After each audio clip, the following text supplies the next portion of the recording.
Globalism, a big word for when countries work closely together, isn't just a new thing. Even way back, people tried to join forces under one leader or idea.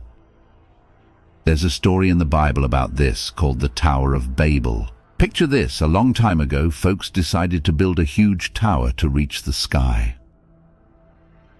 Why? Well, they wanted to make a name for themselves and stick together instead of spreading out like they were supposed to.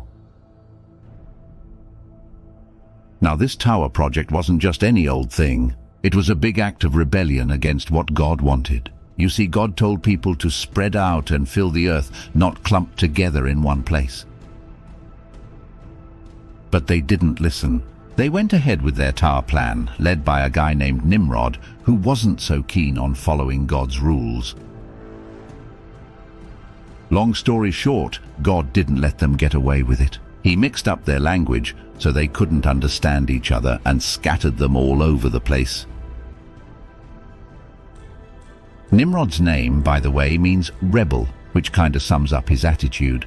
But here's the thing, this Tower of Babel tale isn't just an old bedtime story. It's got some real-life lessons, especially for today. You see, throughout history there have been other attempts at this whole global power thing. From ancient kings dreaming of empires to today's talk of unity and alliances, it's like we're seeing a rerun of the Tower story. Could it be a sign of something bigger? Some folks think so. They wonder if all this talk of togetherness is paving the way for something the Bible calls the Antichrist, a leader who's not exactly on Team God.